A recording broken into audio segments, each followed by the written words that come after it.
we are a convention for fans from all backgrounds. Any fans of science fiction, fantasy, horror, gaming, art, and generally just anything geeky at all.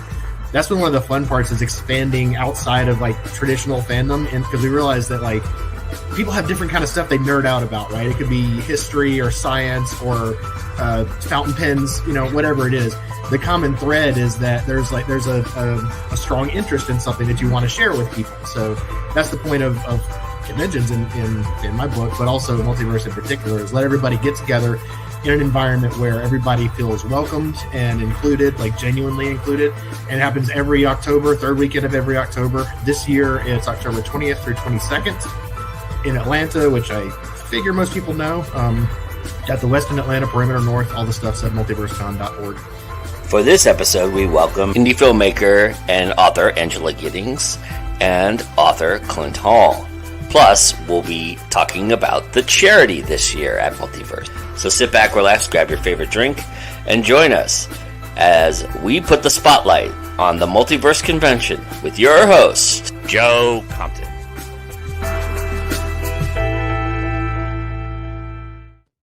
Hello, everybody. Welcome to another Spotlight on the Multiverse Convention. Yes, I am your host, Joe Compton. And to my right, and probably to everybody's left, I got. Angela, why don't you introduce yourself? Give a better rousing introduction than I could possibly even imagine to do. So, hi, my name's Angela Giddings. I'm an indie author, indie filmmaker, co-director of the Sick Chick Flicks Film Festival that's happening actually beginning of October. Oh, nice. And I have a PhD in microbiology. So, which is awesome. Yeah. And you've been to Multiverse before? No, this would be my first time. Oh, really? Interesting. Yeah. Oh, cool. That's awesome. I'm glad to hear that. I'm glad you're going to be there. We actually met at Con Carolinas this year, and we did a panel together. Yeah.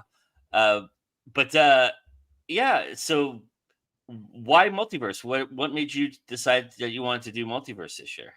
I think it just, I saw a bunch of the people that I really like listening to and really like sharing time with going there, and I figured, hey, I like to share my books, I like to share my knowledge, so it's a kind of win-win. Nice. Have you looked at we just got preliminary schedules for what we're going to be doing as guests at Multiverse. Did you is there something that you're real excited about that you got attached to? I got attached to the screenwriting. Oh, nice. I actually just finished directing my first screenplay. Oh, awesome. So yeah. I'm actually talking to a composer right now for getting it scored. So I'm really excited about that. Nice. Yeah. And also just, the horror tracks, because it's like it's weird as I write horror, and I write like the weird things that come out of my brain, and people keep telling me, oh, wow, that's so horrific. I'm like going, I've seen a couple of your films, and yes, I know what they're, it's interesting. A little inside baseball, I was actually the one who pitched the idea to Vanessa to get that going. So, of course, I have to be on it, but but not because I'm a screenwriter or anything, but because I pitched it. That should be a lot of fun. I'm really looking forward to seeing what people want to know about what we do and how we do it.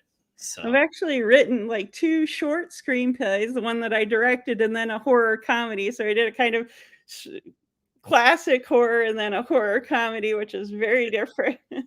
What is your fiction? Is your fiction horror as well? It's a mix. It's like kind of lives in the middle range of sci-fi, fantasy, and horror. So it's like, I like to call it kind of futuristic fantasy horror. There's a lot of things scary about the future, right? Mm-hmm. Like I said, I have one self-published series two right now, working on the third series of novels. That's basically what if the Mandalorian were a female vampire. Ooh, nice. Yeah, yeah. So, That sounds amazing, mhm. actually. Uh, what was it about horror that drew you to wanting to be a part of it? That's an interesting I've always choice. been interested in vampire movies. I have like this collection of bad vampire movies, and when for a while before I had family, I would collect them. So I have a DVD wall of bad vampire movies. But as far as like horror movies and making horror, it's when I started going with adrenaline and sick chick flicks and realizing that the people that make horror movies are some of the best people in the world. They're fun. They're very well adjusted, probably because they get a lot of their angst out with the horror, and they're just a great bunch of people to be around. That's awesome. Yeah, that's the dichotomy and interesting juxtaposition about horror. People who make horror, they're usually the really sweet, innocent, nice people. Yeah. Yeah. So you said you just directed it was so this was your first film you ever directed? Yep. I directed a short film. We finished filming actually in January. Got picture locked just recently, so it's going to special effects and music now. Mm. Are you involved in the whole process, the editing and everything Yeah. as well? Yeah. Well, I'm Christine Parker, mutual friend, and also my co-director for the Sick Chick Flicks Film Festival, was my editor for that one. So Nice. yeah, Nice. yeah. You have you developed like a nice little crew of people that you can rely on to kind of create these short films? Yeah, the Christine actually started at the Sick Chick Flicks, which is a bunch of women that we all know each other through adrenaline. We decided, to empower women to make films. So we, Mm. we got together, and a bunch of us, put together scripts in the pot, and I started it off. So we're hoping that, once mine gets through, we can use it to fundraise for the rest of them. Are these proof of concept films or that you hope to turn into features someday? Or are they just one-off shorts that you're just trying to get experience and exposure for? For these, it's one-off shorts that we're trying to get experience and exposure for. I have some ideas for things that I might want to do as a feature, but yeah, the first time I got to the first day of filming, I was so nervous. I'm like, do I do this? Do I do this? By the third day, I was like, okay, I want this shot. The learning curve's pretty steep, actually, on that. Yeah, I would imagine. And yeah, and shooting something with special effects and is it on camera effects or are you just using After Effects and things of that nature? We're doing a mix of both. Okay. Our a lot of our physical effects were done by a friend of mine, Sierra Dahl and Bill Mulligan, did, Nice. a lot of the practical effects. I actually went and bought some of the sugar glass so we Nice. could have people whacked over the head with the bottles. And actually, when my mom's like, "You have some extra, I wanna try that. Whack me over the head with a sugar glass bottle when I'm on Zoom with my friends." So That's I'm like, "Can we fantastic. warn them first?" Did I mean, and you shot? Did you shoot? What kind of camera did you guys shoot on? DSLRs. Okay, so So, just yeah, yeah, just not regular. not not anything truly fancy, just enough to kind of make something happen. Right. And actually with, like, cameras on phones these days, if, Yeah, you wanna get into film and you wanna just do a proof of concept, phone cameras are actually pretty good. yeah, yeah. I actually was just at a film festival, and a lot of the guys who had films in there were telling me, they started with short films where they were just shooting on their phone and Yep. whatnot. And I've actually seen some short films at film festivals that were shot on phones that I just couldn't. You just can't believe they were shot on a phone. Mhm. Yeah. Crazy We've had a technology. couple, submitted at our film festival. They were Oh, actually really nice. good done on phones, so it is doable. The trick is to get somebody to run sound for you no matter what camera you have. Sure, and feed that in, or feed that to a different, network so that you can sync it, right? So, Right. gosh, that's so interesting. So what did you learn about your first directing experience? Because you know, along with making a horror film, indie film can be horror in itself. Making, there's horror stories about making movies, and I'm sure you've been on enough sets now and Mhm. and figured out some of the things and picked up some of the things that you utilized for your shoot. But what was something you that happened that you didn't expect that you're taking with you that you're going to take into the next film? Mostly just like be very flexible as things happen. We had trouble finding a club location, so I wound up just doing a small studio over in Mhm. Burlington. So we turned this room into a club and like got stuff from Party City to make the bar. And it actually looks really good on camera, but it's like just being very flexible with what you can find. Sure. Yeah. Do you like the directing aspect of it, or are you more comfortable as a writer?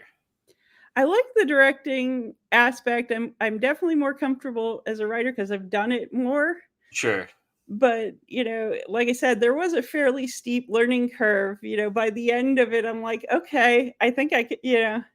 and I figure I'd learn more each time I did it and pick it up. This one, I figure, it's a first time, so I'm not expecting it to be absolutely wonderful, perfect, but I think it turned out really well. I find it interesting too that here you are, you have all this education, you're in a field that it requires a lot of study and education and focus and you are getting experience in a practical manner as opposed to like going to film school and Right. studying film and stuff like that. Kind of work me through the process of why you chose to do it that way instead of seeking the education of film. Well, in the case of this, I kind of fell into it.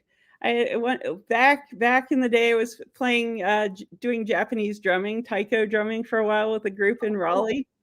And one of the other guys there is like, "Hey, my friend is making this zombie trailer for a zombie movie. Do you want to come?" And I'm like, "Sure," And I pulled my husband along because he's actually a fan of zombie movies. And what happened was, it's like he was like, "Nah, not for me. The filming. I'll sit and watch." Whereas I'm like, yeah. "Yes."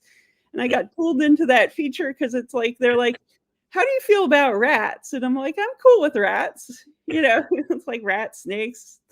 They're like, "Great, we're going to put you in a speaking role."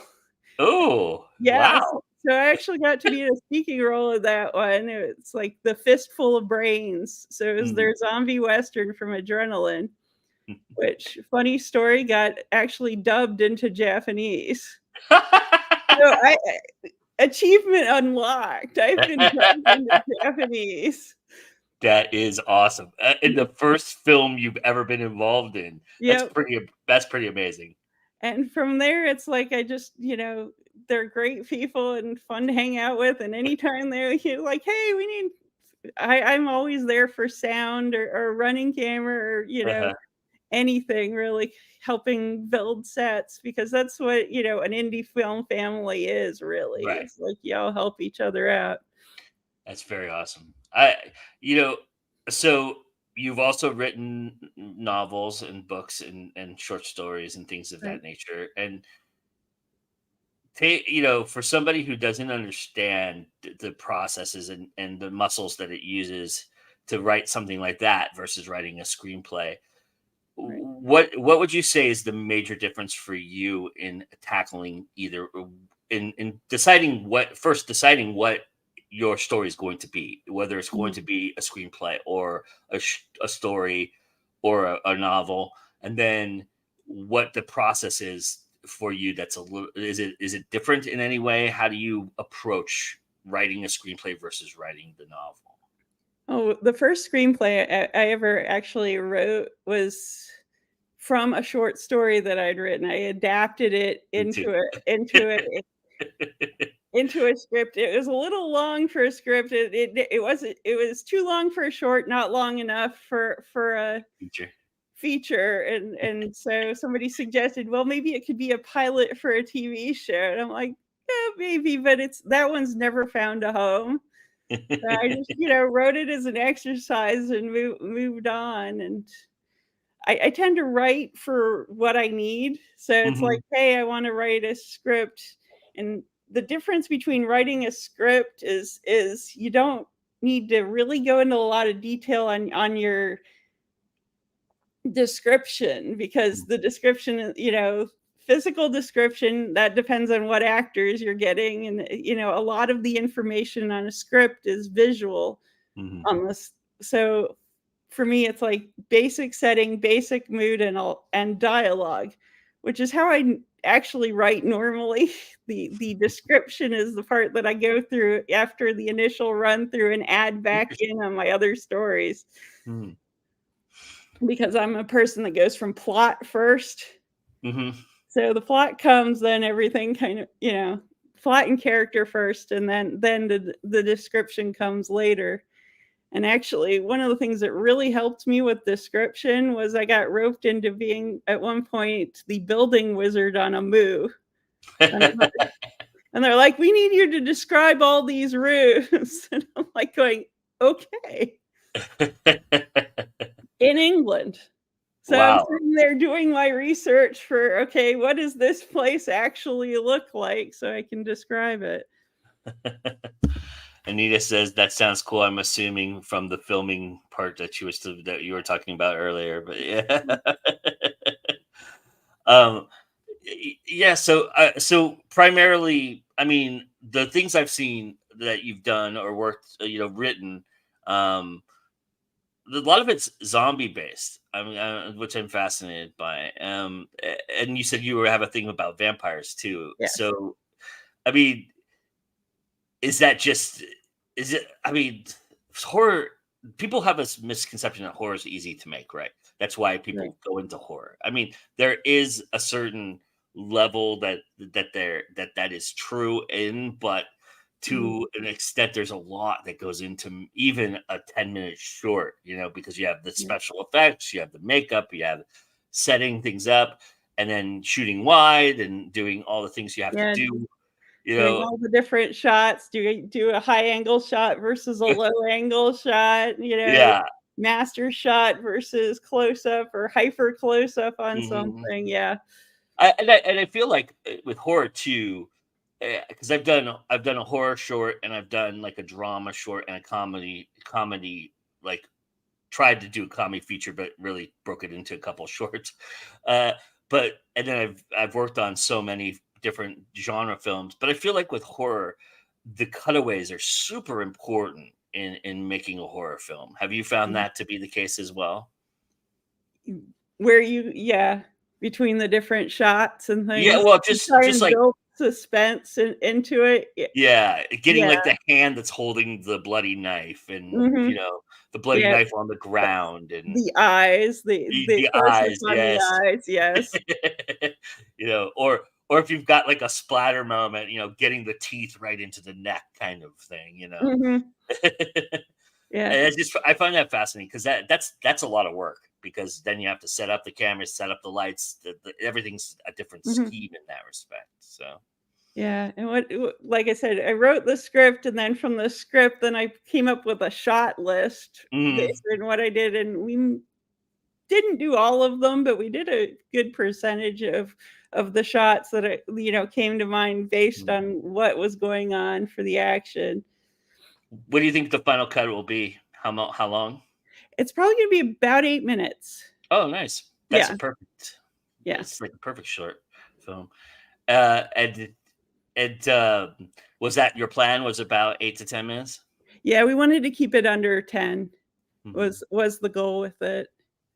Well, that's good. Then you're meeting your goal, which is sometimes you find you shoot so much stuff you want to include it. There's like really good scenes, and it just doesn't work for what you're trying to do sometimes. Yeah. Or you're just like, oh, we got this, but no, just on camera it didn't work. Or you think, when you're shooting it, oh, I don't know if that's going to look good, and then you see it cut together, and you're like, that looks really good. Are you going? Yeah, I assume you're going to shop at the festivals and try and see if you can get some play there.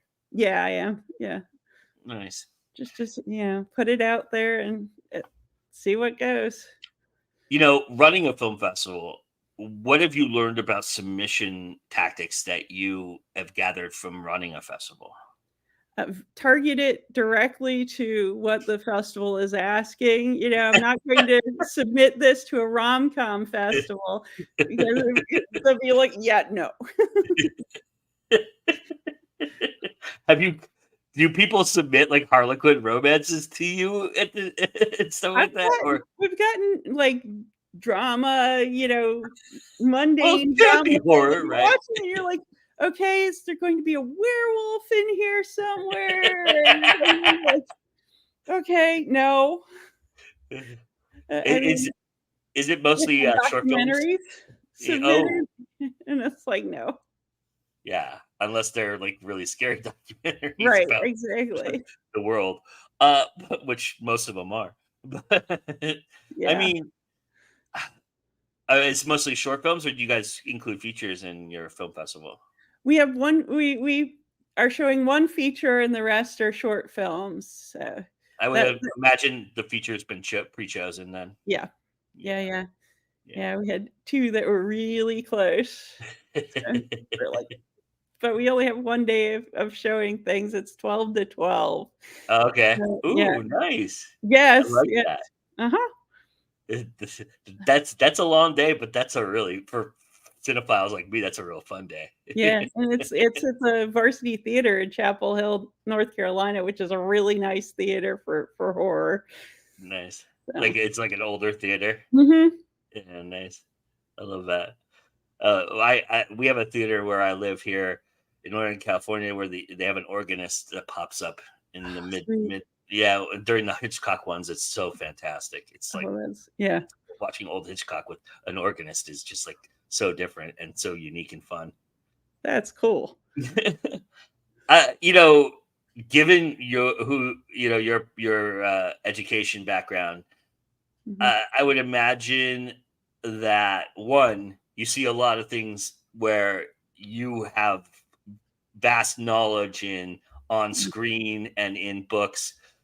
What do you think is the most the thing that you feel is like people get wrong the most in dealing with like microbiologies and different different chemistries and things of that nature? Uh, I think people think viruses are more complex than they actually are sometimes. And it's like, no, no, no, it can't do that. It replicates itself. That's what it does. Goes from but a lot of what happened with the latest pandemic, I was like going, what? Because you'd figure from basic public health it really wouldn't have spread the way it did, but human factors always can help or hinder a virus depending on where it is. But the virus doesn't care. The virus is going to do what the virus does, which is replicate. So Do you like reading stuff where you in areas you've worked in before? I like reading. I haven't read a scientific article in like HIV research for a long time, and that's what I got my PhD in. And I think it was Nice. just because overwhelming at the time, and it's like I Yeah, need a sure. break. Yeah, and But they were asking for people to kind of go that direction. I would imagine yeah, at the they time you were were. doing it. Yeah. But I start looking up articles for things like slime molds these days and things Mm. like that, and some viruses that are not human viruses. I've started looking because there's some neat ones for amoebas. Because I'm that much of a geek. I will look at scientific articles based on like viruses that infect amoebas because some of those are huge. Mm. Has it fascinated you the kind of things that we found on like Mars and stuff like that, with the microbes and the Mhm. the microcosm Yeah. organisms that we found that kind of are essentially germs themselves? Mhm. I think it's fascinating. Life is fascinating, especially when you get down to that level, because it's very adaptive. Hmm. Because it can replicate so fast that it can, you get one that can survive and it, suddenly grows out and takes over. But yeah, I have this plant, terraforming Venus with bacteria plant, Oh, which, neat. yeah, it's like I think it was one of the cons in the last spring. I actually was with some people and gave my thoughts on how to terraform Venus using microorganisms, because there are ones on Earth that can live in like extreme environments where like negative pH values and things like that. So they Yeah, could live. You'd start in the upper atmosphere of Venus and let them work their way down. nice. So you know, So we're gonna be doing a lot of stuff about screenwriting at Multiverse, and I'm really excited that we're headed toward that aspect of what we do and how we do it. I mean, it's something that I'm really happy that that's the direction it's going in. So, for anybody who is interested in screenwriting, what advice would you give them right off the bat to come into uh, uh, a session with us and talk about it? have a good idea of kind of your characters and your plot, and kind of work out how your characters talk to each other. You know, Interesting. yeah. And you know, if they have like, let's say they've written a novel and they want to turn that into a screenplay, what would your best advice be for that? What pretty much The same thing. strip out a lot of the like description type things for that. I mean, you want a generalized, but I also am indie, so it's like I can't really describe things very much because I don't know what I can get as far as locations. So Fair enough. that's one Fair enough. reason that my descriptors are fairly thin on the ground, because I have to go with what I can find. Are you often changing it on set? Is that kind of or right? Do you have a pre-production process? I do, and part of it is, like I said, finding locations. One of the Hmm. locations that we actually filmed this in was the Chapel Hill Library. Nice. Yeah, and we filmed, like I said, that in the studio, and it's planning your shot list. What kind of shots do you want? Which shots are going to? Do you think you might have special effects, and planning with like the people that might do the makeup? What kind of looks you want? And that's kind of a lot of pre-production, just kind of planning everything out as best you can, and realize it'll probably change once you hit reality. Did you do rehearsals for the we actors? did we did a table read with the Mhm. actors. Did you like that experience? Did you feel like that's something you'll do in the future as well? Yeah, I think so. And it Yeah, just gets people used to each other, used to the dialogue, and kind of beginning idea of their characters and how they're going to interact with each other. nice. So, what kind of director are you, Angela? Are you more of David Mamet, where you're going to hit the mark, you're going to say the line, and we're going to move on? Or are you more of like a David O. Russell, who will let you do endless take and endless take and endless take, and take the one that he already knew was the good one? Probably a mix of the 2. It depends on Really? how much time, I have on a given set. I because usually for indie, you've got, like, this amount of time in this set, and because you're not, actors are usually volunteers too, and they have night jobs, are like, "We need to get out by this time." "Okay, we'll shoot your first." "Okay, you Uh, can go and organize it based on people's schedules." Is did any of the actors surprise you in how you when you cast them, what they brought to the roles that you cast them in? I think they all did really well with, the characters they had. We actually did do a casting process with this, where people sent in they were given sides, and they sent in auditions, and we picked Okay. from there. Yeah. So it was they gave you a tape and you just went off the tapes, Mhm. or did you actually have like a live audition?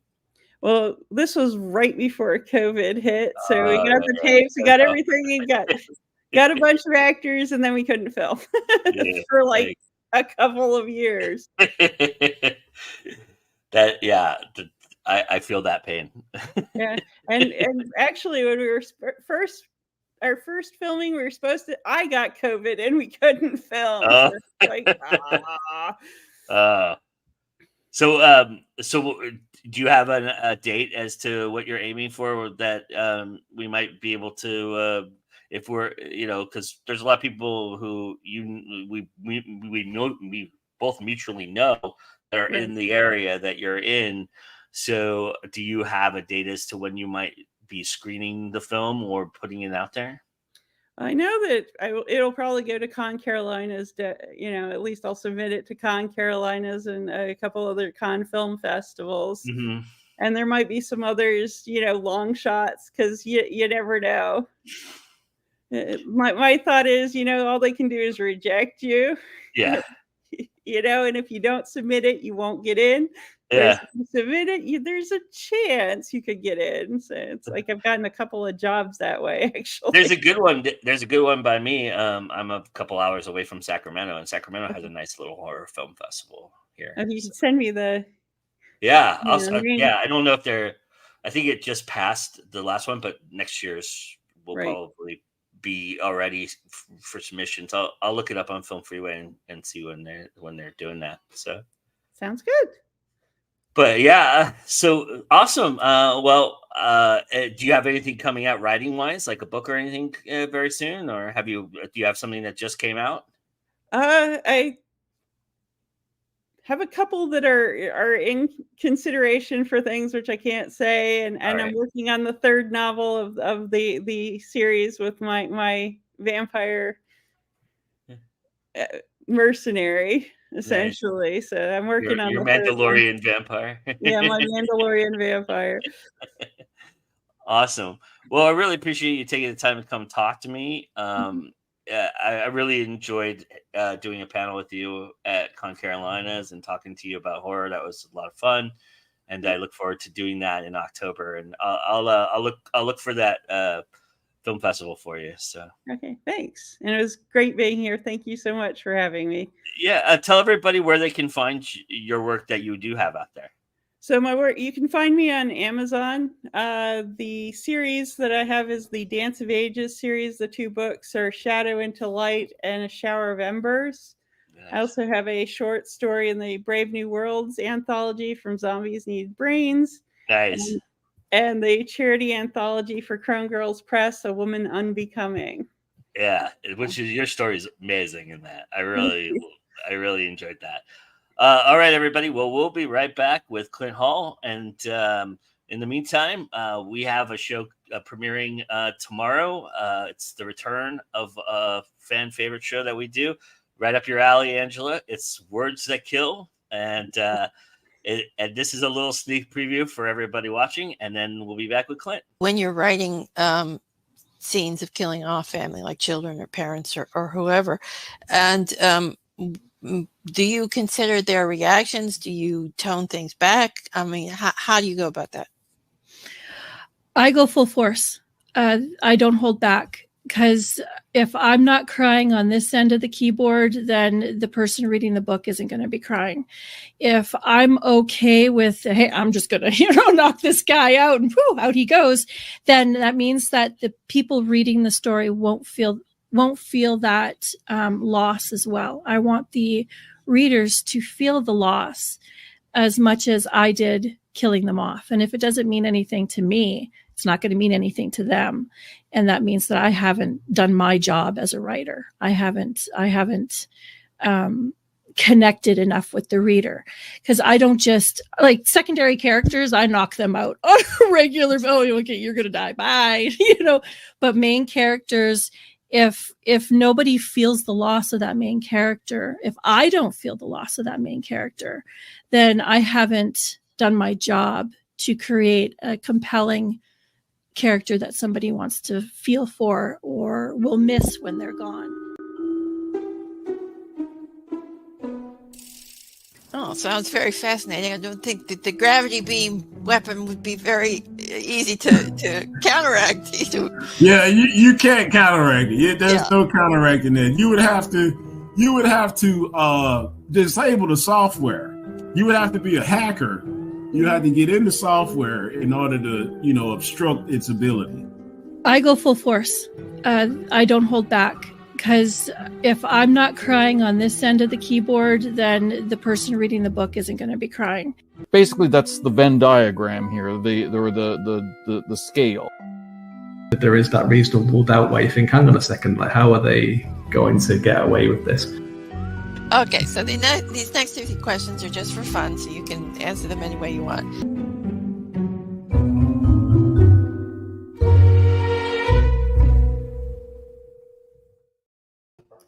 We're real excited about that, as I am real excited to have my guest here tonight. That show sounds great, by the way. Wait, can I get that like on Spotify and Apple Music so I can listen to it in the car? Is that available there, or do I have to watch it on YouTube, or what? You have to watch it on YouTube. Yeah. Okay. I used to do that. I used to put them out on audio, but it's just not worth it for me. So I don't do it anymore. Okay. Well, congratulations on season 2 or season 2 returning, because that sounds fantastic. Thank you. Yeah, it's going to be a really great last 5 episodes. They're really amazing episodes, and there's a lot of great guests and stuff. So, Nita, who's in our chat right now, does a really good job of that show. So awesome. Well, congratulations, I'm really Nita. excited to put it out there. But Mr. Hall, welcome to our show. I'm already derailing your well organized show, and here I come, just like saying stuff, just like breaking. By the way. This is I just want to level set expectations. I am so much less interesting than Angela.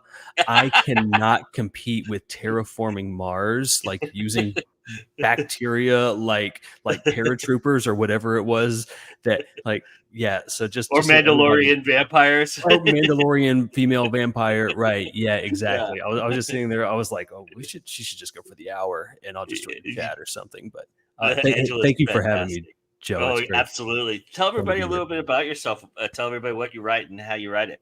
Yeah. So I'm Clint Hall, born and raised in Atlanta. I am a sci-fi writer, I suppose, because my publisher tells me that I'm a sci-fi writer. I think that I'm a science fantasy writer. But they decided to publish it and market it as sci-fi, which I totally understand, because there's not a science fantasy bookshelf yet, although I think it's coming. I do too.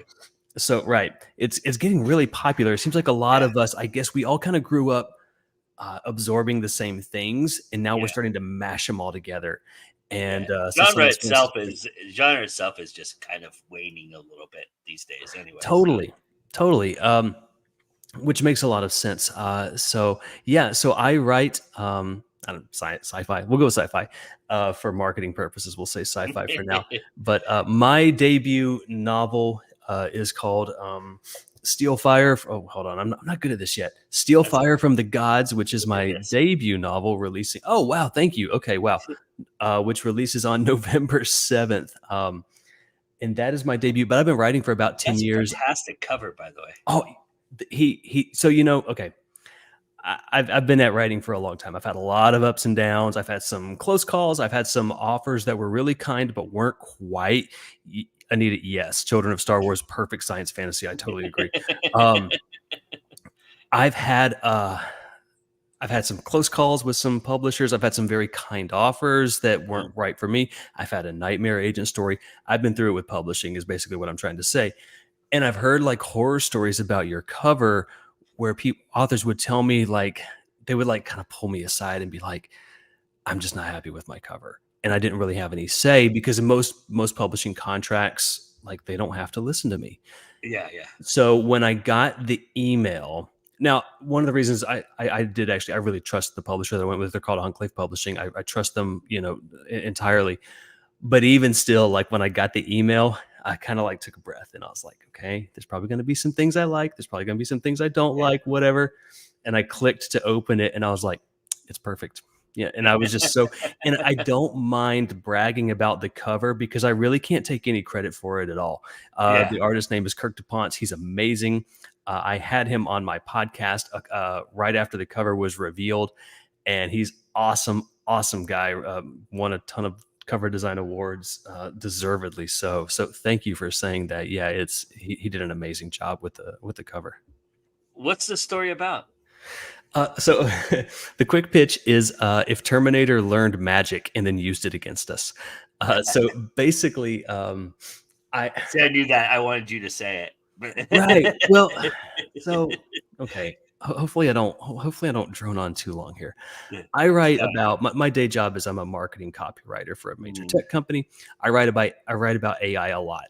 But like at a high level, like at a marketing level. But I was writing about these AI technologies that these vineyard farmers were using to improve like the quality and the quantity of the grapes that they were growing in these vineyards. And so AI is measuring rainfall and soil quality and the topography of the land and how rain collects here versus over here and how that's affecting the grape output. And I wasn't even like trying to come up with a book idea, but it just kind of occurred to me that AI is gathering all of these different sort of data points about the natural world. And I was like, if there's anything to magic, right? Like the tossing Eye of Newt in a cauldron or whatever and saying, bubble, bubble, toil and trouble or whatever it is. If there's anything to any of it, it's actually going to be AI that figures it out because it's going to have to be so precise. And so I was kind of having fun with the idea. And I started breaking down, okay, like if we were going to actually break this down into scientific variables, what would it be? Okay, so throwing, again, Eye of Newt in the cauldron, that's actually the application of heat, right, or heat energy to specific elements. Or things like magic words. Okay, well, that would actually be, that's sound vibrations. And so I started thinking about how all of these different elements would come together to create elemental magic. And then I gave it to a bunch of, Terminators, essentially, right? And then, of course, they used it to overthrow the world. But so that's kind of that's the concept of the story. That's the furniture, though. That's the fun part. The story is really about a guy who's undergoing a crisis of faith. His family did everything right. They were good people. They served people. They prayed. They were everything that they were supposed to be. They did everything right, and then they got absolutely annihilated. Okay, and they got annihilated by an enemy force that, from their perspective, like is using the power of God's world and used it to destroy them. Right? He's the only one left. This is years later. He's living in a machine controlled. This is the very beginning, so I'm not spoiling anything. And he is trying to figure out even who he is anymore, right? And he's trying to figure out magic, not so he can save the world. He just wants revenge. And the truth is, he doesn't really care if he dies trying to get his revenge. Now, that sounds pretty bleak. All of my stories are about hope, wonder, and adventure. So I will say that there's much more in this world than he realizes at the beginning. There's much more to be discovered. But it is also a very mad world. It's not just humans and machines. There's a lot of other little subgroups and gray areas that are kind of lurking around the edges. But that is basically the idea or the story of Steal Fire from the Gods. Nice. And this is going to be a series, I assume? Yeah, I don't even know how to talk about this part yet. So I'll just tell the truth. The truth is, as of right now, I am not contracted for a book 2. This is a standalone novel. Okay. People reading it are asking me for a book 2 already. Early reviews are coming in, and some people have been like, "We really need a book 2," and I'm like, "Please direct all inquiries for further Clint Hall books 2," and then I'll put my public. And it's a joke, of course, but right. So this is a standalone novel. If someone does, and all joking aside, you were getting a full story when you read this book. So nice. Yeah, it's interesting because Multiverse is your backyard. It is. This is home. Talk a little bit. I mean, there's Dragon Con. There's lots of cons. There's Atlantic Comic Con. There's all kinds of different ones. But what is it about Multiverse that you think is very special for you? And I actually want you to answer this question too, because you're out in California. Is that right? I am. Yeah. How did you wind up in Multiverse? I'll go first if you want to. I'll go first, and then. But I actually want to know that. No, it's not a very exciting answer. I go there because my friends are there. So as a new author, I was hitting a ton of, especially before we had kids. We have kids now, so I don't do quite as many as I did before. There's Vanessa. Hey, Vanessa. Speaking of all of my friends being there, Vanessa, this is absolutely perfect timing. I'm sorry. I'm like And breaking yeah, the it'll fourth play wall or into my whatever. answer as well. Yeah, well, okay, so no, I go to Multiverse because I was going to these different cons and I was meeting wonderful people like Vanessa, also people like do you know John Hartness and all Uh-huh. the Falstaff people? Okay, yeah, Of course, they're like, and that this community of people just wrapped their arms around me, and my wife and I, and just became friends with all of us. Um, and so I went to Multiverse because it was there. Yeah, it is all your fault, Vanessa. Vanessa was actually someone who was extremely kind to me from the moment that she met me. I've learned a lot from attending like her lectures at different cons. I think it was Con Nuka the first time that I sat in on one of Vanessa's sessions. And so I went, and I actually highly recommend, because Multiverse is still pretty new.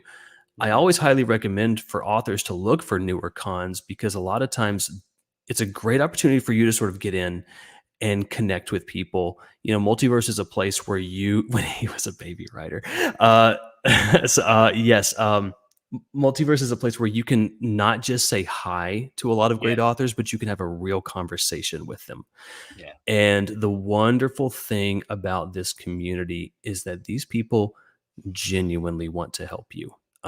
Genuinely want to help you, not just doing lip service so that you don't like write something bad about them on social media or Goodreads or whatever.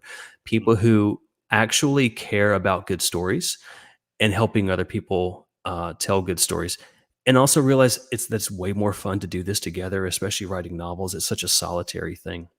Yeah. And so just realizing that, hey, it's a lot more fun if we all just support each other and all do this together.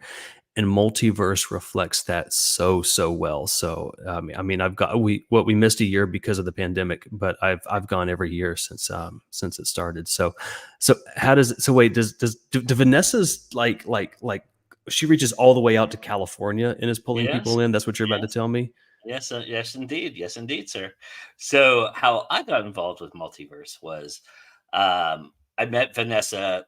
She came through mutual friends, and we were just like peas in the pod. We connected right away, and then I joined her writing tribe group, now writing troop group, and they were doing the virtual one. This was during the pandemic. Yeah, the virtual. Yeah, those are great. Those are fantastic. And I was invited to just, audit and check it out and sit there and, listen to it. And I thought this was super well organized, super well run. And so I really wanted to make it a point. And then growing along with the same people that you have mentioned, I'm friends with all of them. And I wanted to go to this con. And so I approached Jesse and Allison about being press and getting the word out about the con in 2019.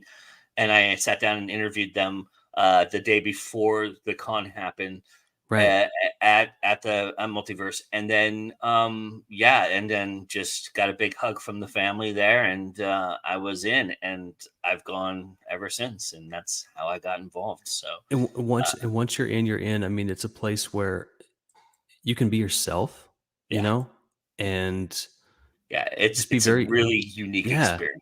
It is a very unique experience, a very unique vibe, and that credit goes toward the people who are putting it together. Absolutely. All of whom are wonderful. I've never had a bad experience with anybody there. Yeah, absolutely. So, what do you look forward to the most? Are you a panel guy? You like to do the panels? Are you? I mean, obviously, you didn't have anything to sell until you still don't. And even this year, I still actually I could sell pre-orders. Which you should. Hopefully. Yeah, do you pre-order books? I guess I pre-order books, but I don't think a lot of people do. It depends on who it is, but I do I get a lot of ARC reads too, so I do. Well, okay, so and that's what I actually have, and I'll bring a couple of arcs to Multiverse to give away one way or another. Sometimes I'll take an arc to something, and then I'll just throw up a post on Instagram or whatever, and I'll be like, first person to just find me and mention this post gets the book, and that's been a lot of fun. I've done that a couple times now, and that's kind of fun. So it's like a Clint Hall scavenger hunt, but so my thing, because I host a podcast. Yeah, I actually love being a moderator on panels. And it is my favorite thing to do because I'm very curious about other people's Thank you, Vanessa. I am just very curious about other people's processes. So the thing that I'm sort of most excited about this year is I am moderating a couple of panels on the horror track, which is great. And I was very upfront with this in the Google form that I don't know anything. Well, I probably know a little bit. I don't really know anything about writing horror, but I think I'm going to be a great moderator because I'm very interested in it. All of my books, well, maybe, I would like to have that tool. You know what I mean? I would love to understand how it works. I need to do this with romance too. I would like to better understand how those genres work so that I can pull from them a little bit. So when I was looking at just the list of, for people who don't know, when you're a guest at these things, they'll usually send you a very long list of all the panels they're planning on having, and you just say which ones that you're interested in doing. And I saw so many of these on the horror track, and I was like, well, I have a ton of questions. And so that was basically like in the comments place. I was like, look, I am not an expert on this, but I have a ton of questions to ask. So, if you'll let me be the moderator, I'll just ask a bunch of questions the whole time. And I forget that the audience is there. Like, I feel like this is like my personal mentoring session is how I often treat these things. But it's hard to forget that the multiverse audience is there because they're very interactive. They're awesome. They're so good. Yeah, it's such a great crowd. So yeah, that's what I'm really excited about this year. Right. But again, it's always just about seeing the people I care about that are always there, and just getting to hug everybody that I may only see a couple times a year. So yeah. And what about you? I am on a couple horror panels, so maybe one of those you'll be moderating. I don't know, but maybe. Yeah, I too am a big moderator fan. I mean, I do this every day, right. So it's very easy for me to transition, and I think I'm very good at asking questions, so I like doing that. I too am very curious, and I like to do panels that challenge me too. I signed up. I did a lot. I put a lot of moderator stuff in there for things that I normally, don't have an expert knowledge in, but I know about and are interested in and want to talk about. And so that's how I approach the moderator aspect of it as well. And I mean, I'm curious what advice you'd give to somebody who is thinking about moderating, but maybe is a little bit on the fence about it. Don't be afraid, because I think you'd be surprised how, if it is a topic in which you are truly interested, right, and truly curious. By the way, I want you to answer this question too. How easily it flows, because, well, especially multiverse, you're going to have a great panel. They don't book bad guests. Yeah. So everyone up multiverse there, is an easy way to get it's so easy. It's so laid back and fun, and nobody's taking themselves too seriously, which is wonderful as well. And look, there are a lot of things, like you've got to be able to take the temperature of the room and the panel pretty quickly. You've got to kind of have a little bit of an instinct for it. Yeah. And if you don't, that's fine. I always encourage people, because some people have asked me, like, well, how do I get on panels?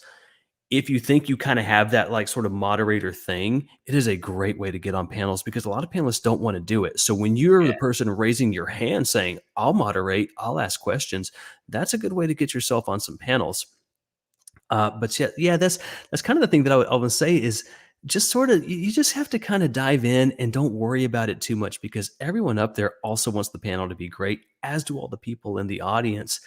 And I don't know about you, I always write out a list of questions. I usually get through like 2 of them, and then conversation is just flowing and everything's wonderful. So, but what about you? Like, what would you tell? Well, first off, if Jim Nettles is on my panel, I just throw out all my questions, because that's, just let Jim do his thing. But that was a little dig at Jim, but no, for me, I think the biggest advice I would give somebody who wants to be a moderator is learn the timing of everything. Get a rhythm down. Make sure that you are look at the audience, gauge how they're reacting to what's being said, and push forward if you have to push forward.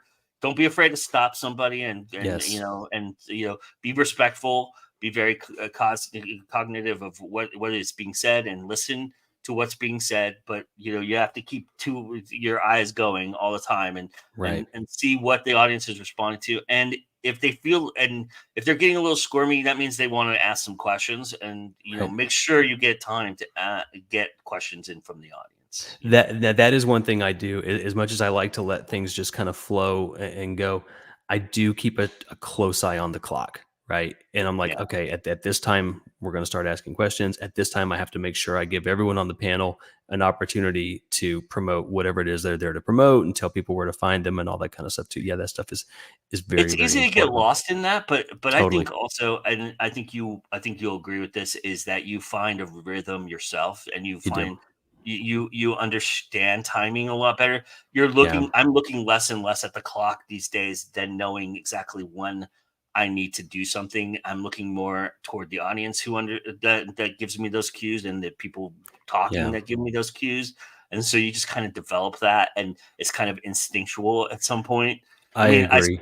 I still glance at it every once in a while, but it's not as prevalent as it used to be when I first started. Yeah.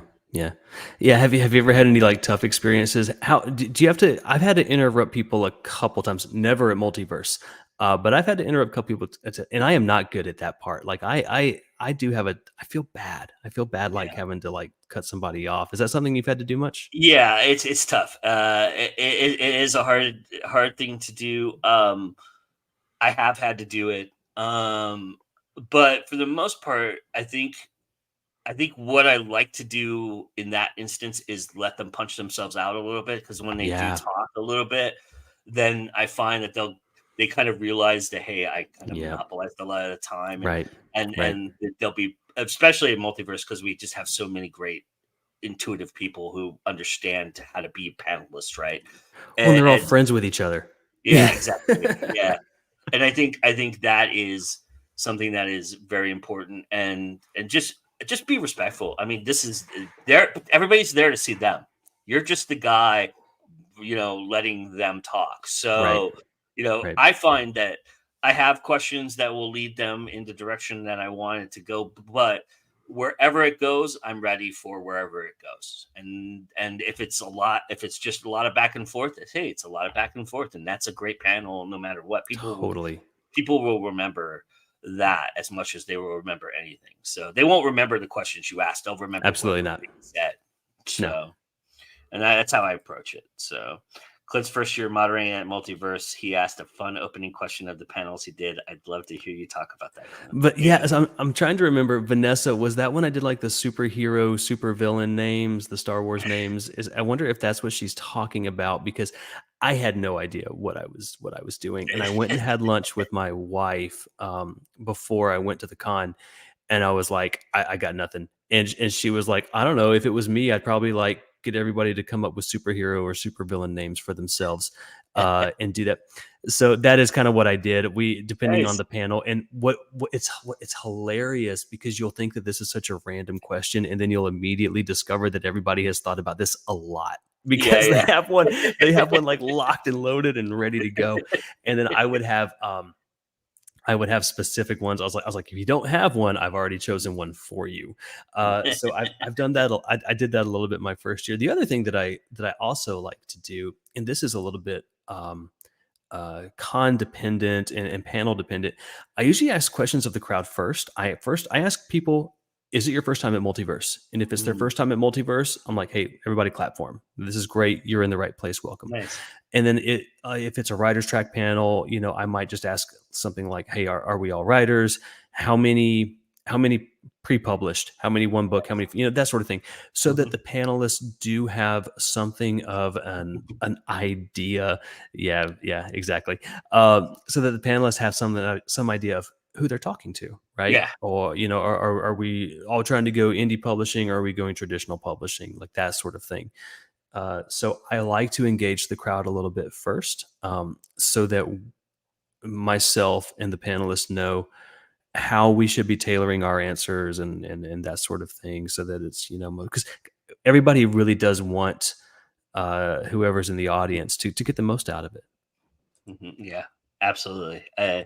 That's a really great way to approach it. I like that a lot. I am one thing I'm curious about in terms of moderating and doing panels at Multiverse, especially, but anywhere. For you, what do you feel like is the most important thing about a panel that you're on? The most important thing is respect for the panelists and for the people that are in the audience. That is absolutely the most important thing, and that can go a lot of different ways. Multiverse put out a fantastic video. Was it last year or the year before? And it was moderator training. And I watched it, and they were like, "Hey, like for example, when you refer to someone, who was in the audience, like make sure like don't be like." I'll pick on myself. They'll be like, "Hey, the bald guy up front," because maybe some people are insecure about being the bald guy. You say like, "Oh no," you say the guy in the green shirt, right? Yeah. Or there were certain ways to manage the panel to make sure that everybody got the time and make sure that they get to say the thing that they came there to say.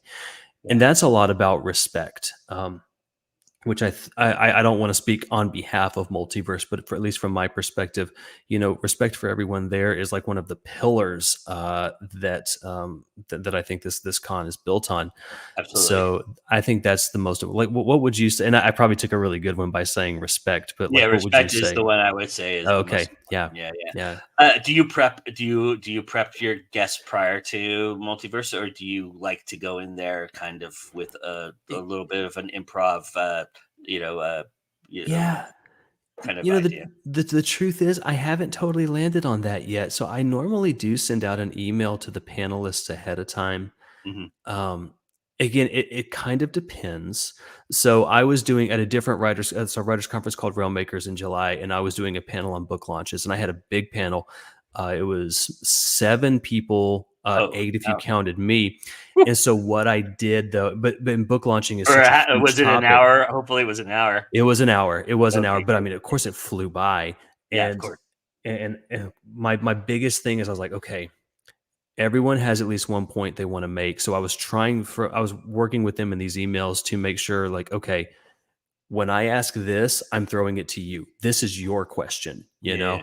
So now that is about as sort of prepared as I've ever been. I'm always prepared, and I always do reach out to the panelists, but I'm kind of trying to decide what the best approach is, because a lot of times I'll email the panelist, and this isn't Multiverse specific or any con, and they won't email me back, which is totally fine, also totally fine. And we'll just go in there and we'll just talk about, Guardians of the Galaxy or whatever it is that we're talking about. And that's great too. What do you do? Are you very prepared? Do you kind of hit up everybody before the panel? I'm prepared for the panel itself. I don't like, if they ask for the questions, I'll give it to them. Like I'll email everybody and say, if you want the questions, just ask me. I'll give you some questions that I'm going to ask. Sure. And I always tell them I'm going to keep a couple to my vest, close in my vest, because 1, I want a genuine reaction, and 2, I want to feel out the panel and how it goes before we talk about that idea and go that direction. Right. So I always do that with the panels.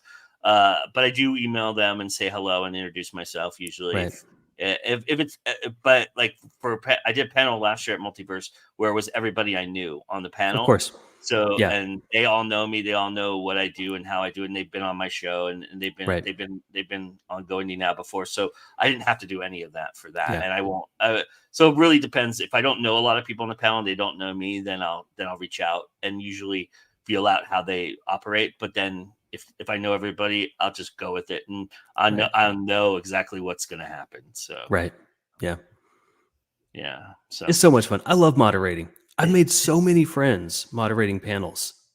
I'm excited. I hope I'm on a panel that you're moderating now. If nothing else, we'll hang out. Of course, absolutely.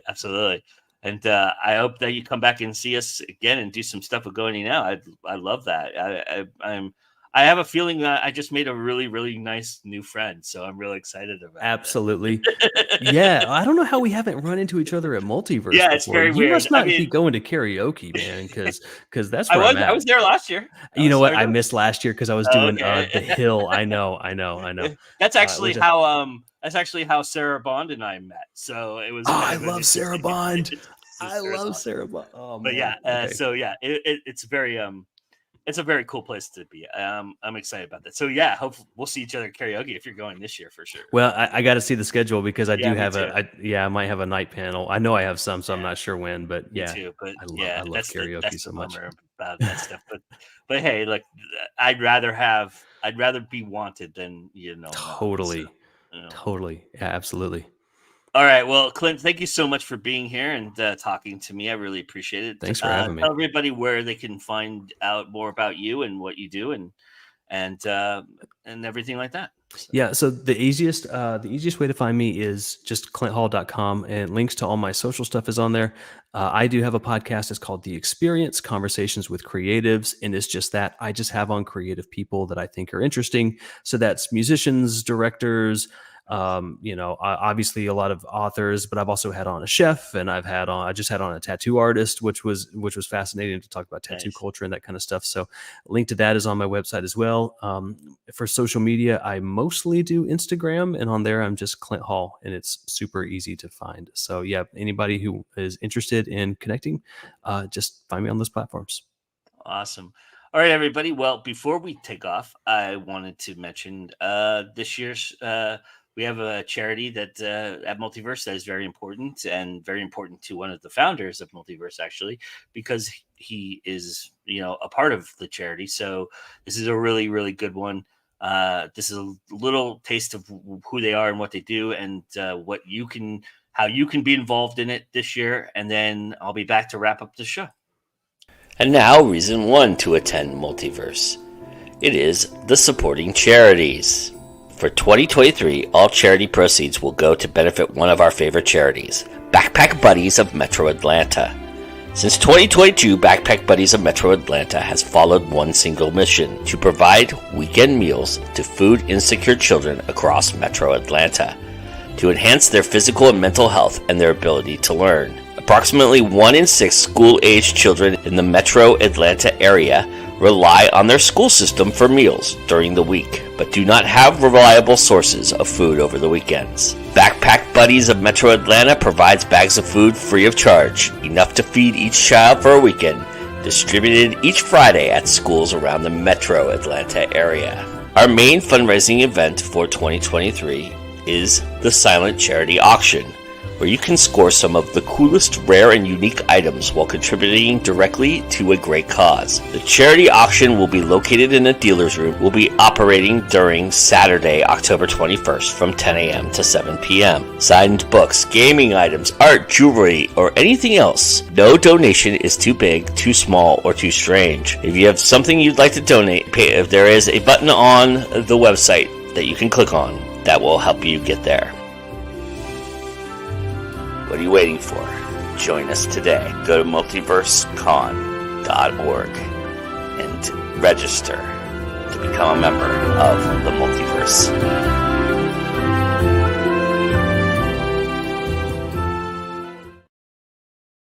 So I only have 2 more opportunities after tonight to remind you about Multiverse and to say the thing that you hear me say each and every week, which is, if that's not enough to get you to come to Multiverse, I don't know what is.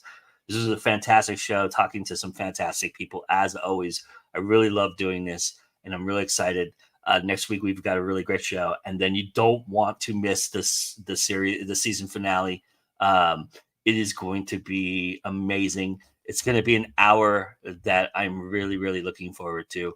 And so, everybody, I hope that you come and see us next week, 10 p.m. Eastern. As always, we've got a couple really, really good guests lined up for next week, and then, of course, the season finale the week after. I also want to mention The Words That Kill tomorrow is debuting for us, and season 2 is returning, and I'm real excited about that. The last 5 episodes of season 2 will be putting out throughout the fall season, so I'm real excited about that, and that starts tomorrow.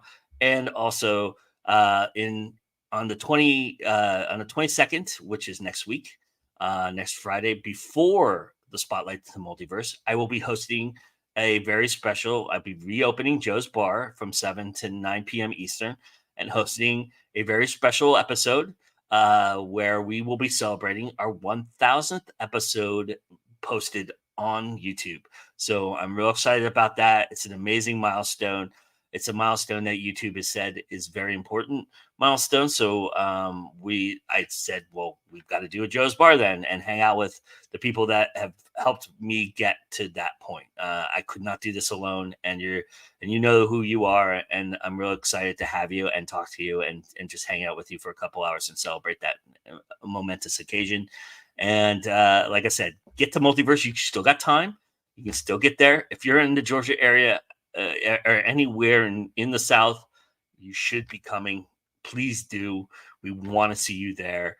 And, and there's also opportunities. There's a short story contest still going on. There is volunteer opportunities. So you can volunteer, so you can get in and check it out for yourself. And you'll work hard, but hey, we all work hard every week anyway. So it's a real good opportunity to get in and see what Multiverse is all about firsthand and from the behind the scenes aspect of it even. So that being said, we'll see you next week, everybody. And remember that it's always time to go indie now. Bye, everybody.